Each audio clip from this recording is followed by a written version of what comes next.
I'm Gene Owens. I'm currently with Tetra Tech, but I was 15 years with the Asian Development Bank.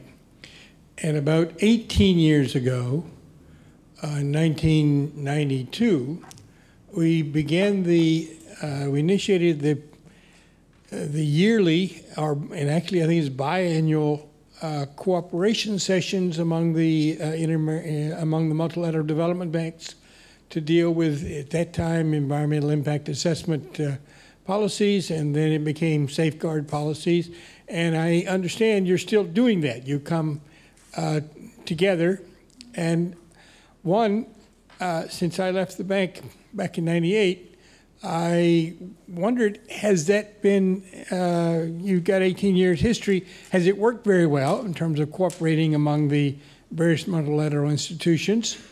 And yeah, of course, yeah, you won't deny it. But the question I'm getting to is that was focused at that time on environmental impact and safeguard assessment policies and its harmonization.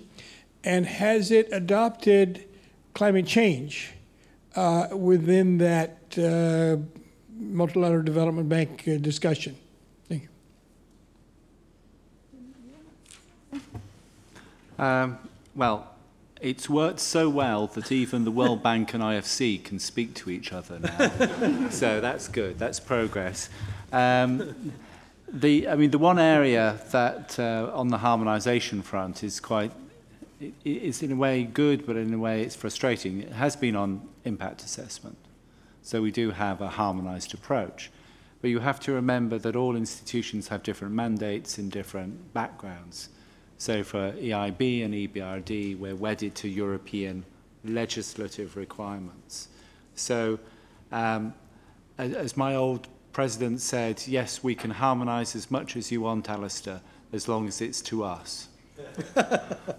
And therein lies the problem when you go into some of those tools, that we all have our ways of doing it. And so, and on climate change, I think the same issue is playing out, is that we're operating to our strengths.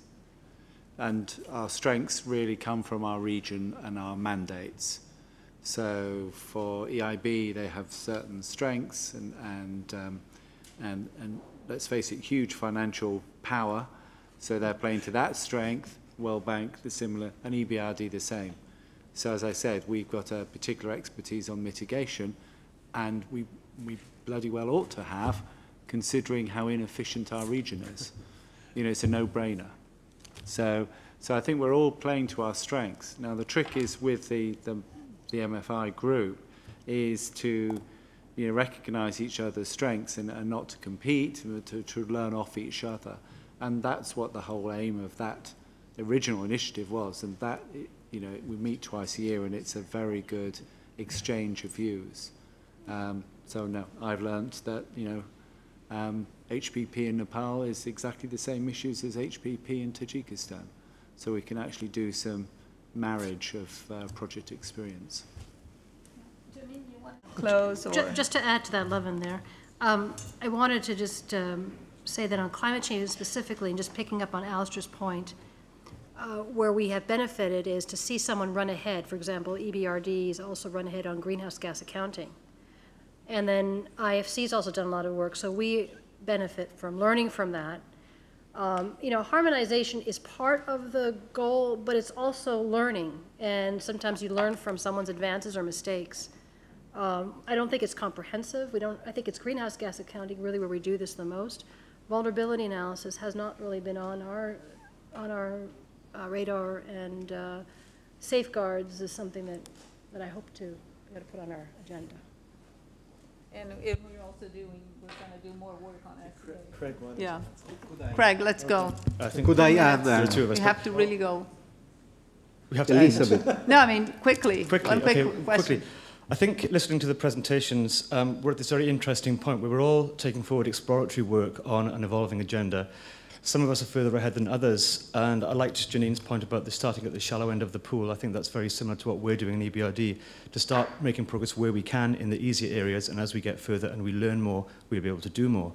But I think at some point we all have to think about how we codify this knowledge into our policies, our safeguard policies or equivalents. And I think we have to make a decision on at what point do we know enough, when have we done enough exploratory work to be able to say with some certainty what needs to be put into our policies. And I think those policies are not just important for us internally as IFIs in helping to manage our risks. They're very important for raising the bar and setting standards for our clients and for our financial intermediaries through which we operate in many countries. And I think this is a very important challenge for us, is to work out when we know enough about this agenda, when we understand enough to be able to start setting that best practice into policy. And I don't wish to single out IFC in particular, but I think there were some points made this morning in the session chaired by Courtney from Citigroup, speaking on behalf of the Equator Banks, that were very, very relevant about the IFC's performance standards and the fact that they're used by the Equator Banks around the world as a benchmark, which means they're enormously important. And I think I'd be very interested to know more about how the performance standards revision is going to incorporate more information on climate change, because I think it stands out amongst, we're all working on our policies, but it stands out as being particularly important because of the role it plays within the Equator Banks group. Yes, you want a quick 1-minute response? So that I was hoping Greg would actually speak to that, but maybe we can have a discussion offline. I think in retrospect it would have been a good specific presentation, although the timing has been a bit awkward because it's still in process. So some of it is still, I'm not even sure myself whether it's entirely public or not, but we can talk. yes. Well, the one? Ooh, Can I? okay, Graham. Very quickly. Janine mentioned land use change, and I'm with the Nature Conservancy, Randy Curtis.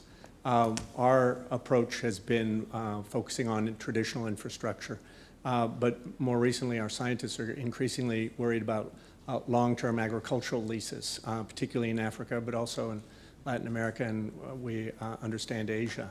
We're talking about millions of acres being leased by India, China, Saudi Arabia, Qatar, South Korea.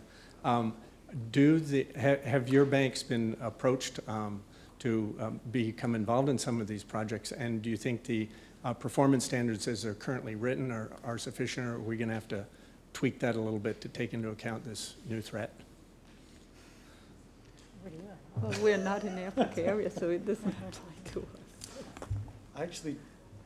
Actually, it's a good question. I don't actually know where we are on some aspects of that, just because I'm not personally involved. But we'll find Greg and harass him about that. Anyone else want to comment on it? Well, but certainly we're going to close because it's time for us. We've been noted like 5 times here that I have to close.